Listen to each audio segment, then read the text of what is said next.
There's a complaint about India's youth in general, that they're very good at announcing problems, at pointing out problems. And I won't take names, but some of India's so-called future, some certain activists who think India should be run differently, are very good at pointing out problems. And when asked for solutions, they say, yeah, but there are more problems. As somebody who's been asked this by different people from different walks of life, do you think there's a systemic problem with us and accepting solutions because they're harsh? And to extend that point, I have a genuine concern with a lot of people that I see around me, and I think as Indians we need to ask ourselves why this happens. That in India you go to anybody who's just freshly made a mistake. It can be a small mistake, he could have stolen 10 rupees, or it could be a large mistake, he could have killed someone. The moment you go and hold his collar and ask him why he did it, he says, you have not been in my shoes. You have not gone through my circumstances. For some reason that justifies doing a wrong thing. But if somebody comes and points fingers at problems, we all join together and say, हाँ वो चोर है. When the truth is we don't actually stop and look within ourselves. Is this a systemic problem with this country? Because we were discussing earlier about even unhappy countries like China being better off than us when it comes to individual morality and individual responsibility. So where does India stand in terms of the systemic problem of, as long as I do it, it's okay. As long as somebody else does it, it's a crime. Where does that start? Where does that stop? See, about people making a profession of pointing out problems, this is becoming a serious problem, okay. You try to do anything in this country, they want to stop it. You want to build a dam, there's a protest. You want a nuclear project, there's a protest. Thermal project, protest. Windmill, protest. But everybody wants everything. In their homes, they want all the gadgets, they want 24 hours power, they want everything going.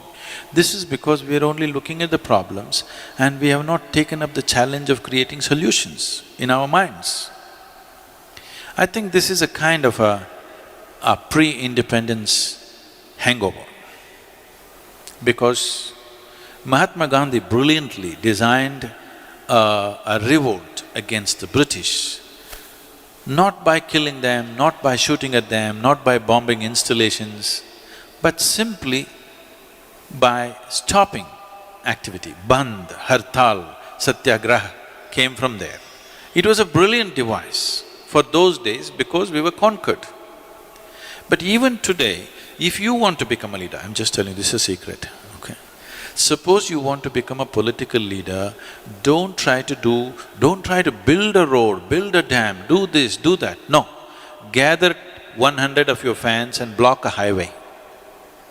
Make our lives miserable. You will become a leader. Yes, unfortunately, yes. You stop the train, you stop the road, you cut the water, cut the electricity, you will become a leader. If you make something happen, you will get ignored, of course.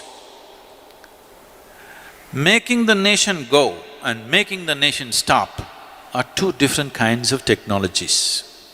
Mahatma Gandhi mastered the art of making the nation stop, and it was contextually the right thing to do for those times, because we were being ruled by somebody else.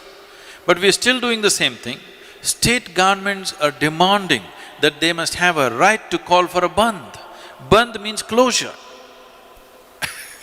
I cannot understand how an administration can call for a bandh but they're actually saying it's their right to call for a bandh.